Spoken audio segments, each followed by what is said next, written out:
Hey guys, welcome back to Max Cars Don't Avoid Unification. Today I have a 1 versus 1 for you on Fata Morga on the northern side, playing DKoK Krieg. We have Creed. Jesus, Krieg and Creed. On the southern side, playing Salamanders, we have good old ckleampay. And as I like to have it on this very map, I'm joined by none other than the Mr Landshark. Welcome back to the sands of time where this is us. We're never going anywhere. Oh yeah, thank you for having us for another wonderful game.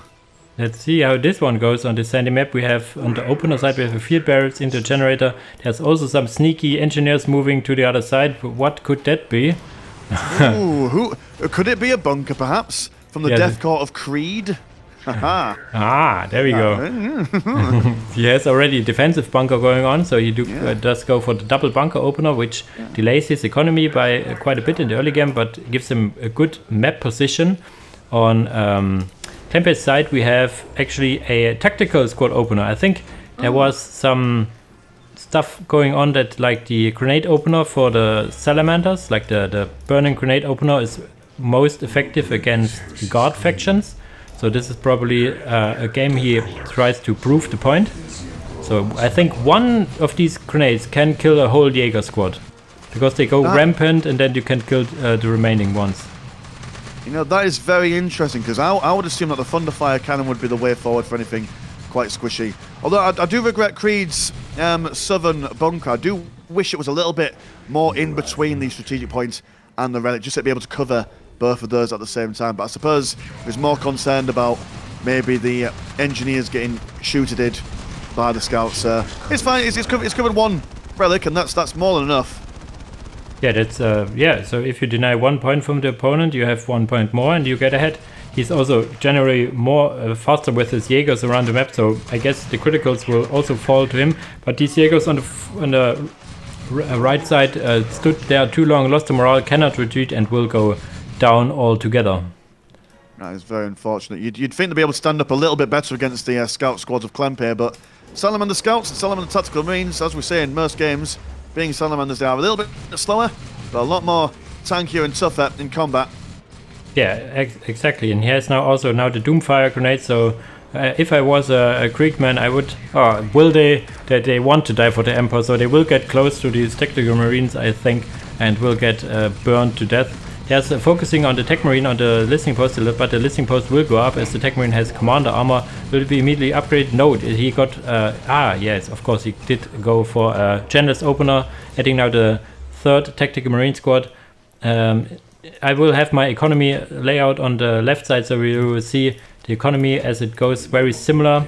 We have the idea of getting the Tactical Marines of Salamanders over the map, which is something I would not recommend, because if they are getting caught out of position, okay, they get a really nice grenade on the left side, and you will see what I mean. They kill this squad immediately.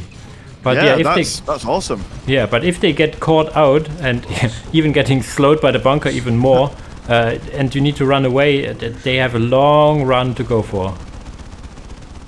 Yeah, they've the Salamanders in the early game, not the most mobile of factions, but in saying that, I mean, one tactical squad is holding back a Lord General Commander squad with a combination of grenade and bolter fires. So not terrible at all. But it seems that both relics for the DKoK Creed, they're all knocked down.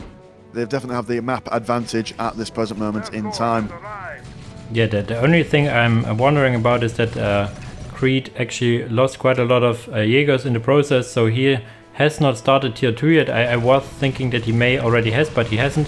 Tier 2 should now be started for ckleampay, as he needs to get away to get this bunker skilled. And I think Assault Marines would do the trick, but now adding Assault Marines in this already very heavy tier 1 opener is maybe not recommended, but he goes for tier 2, probably for some Razorbacks, for example, that can deal with these bunkers quite well as well.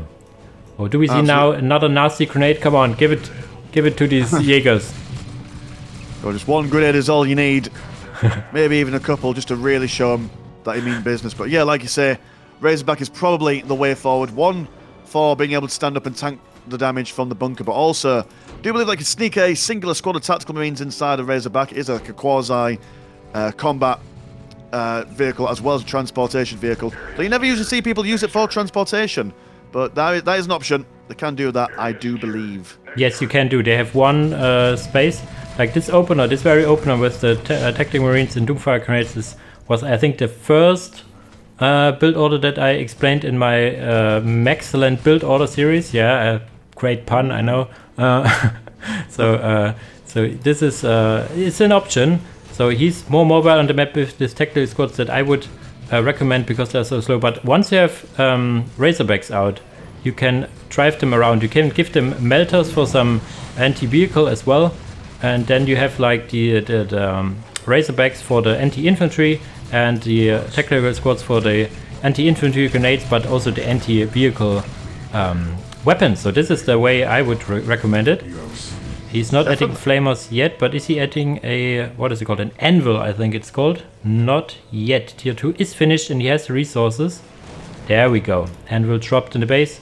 Tier 2 already finished for Krieg as well. He started a little later, but he's also now tier 2. So tier 2 and tier 2 action.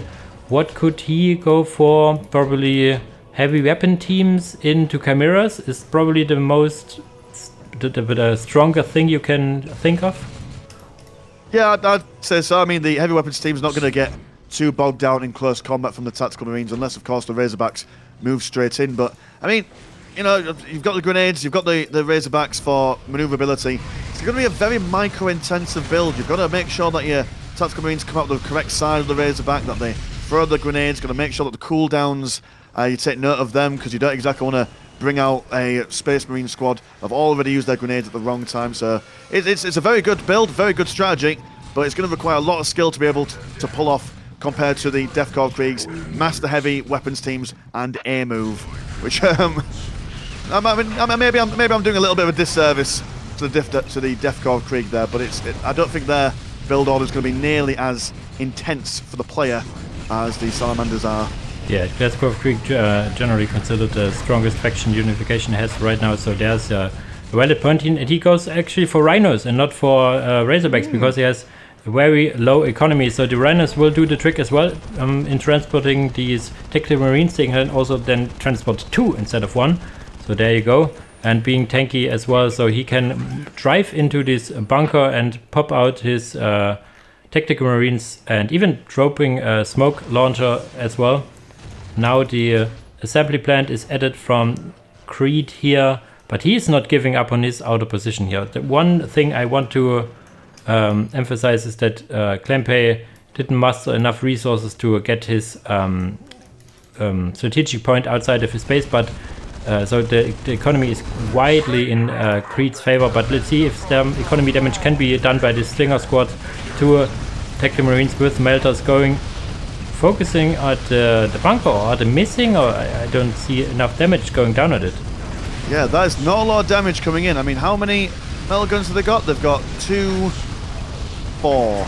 Got another one coming in, so that's going to be 6 in total. But yeah, I was expecting that bunker to go down a lot quicker.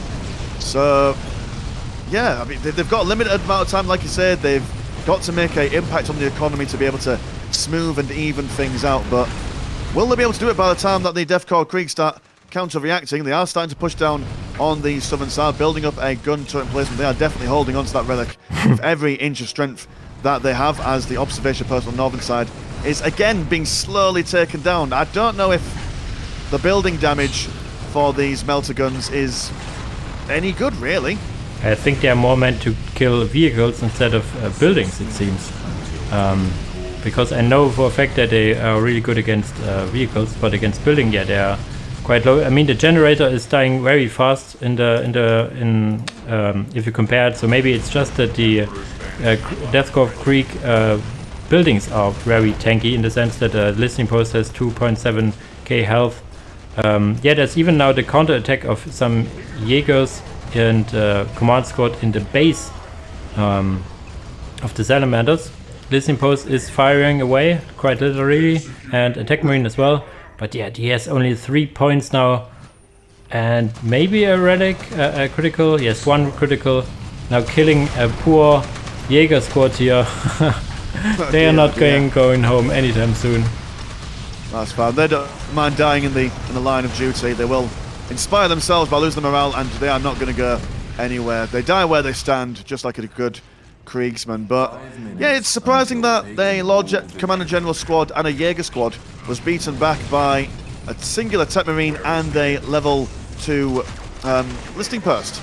So even though they've got this place locked down, they need a little bit more panache, a little bit more pizzazz to be able to push through and do some economic damage further to ckleampay here. And they've now came in for defense. They're going to try and recapture all this stuff, but as we saw before, their building damage is going to be incredibly slow, but they do have a Death Watch veteran in there for tying up some range squads as well, should they need that. There was actually quite an epic battle of a Death Watch veteran and the Lord General there, but the Lord General was like getting his pants wet and run away, waiting for his heavy weapon team to come in and absolutely mow down these infantry here. Wow.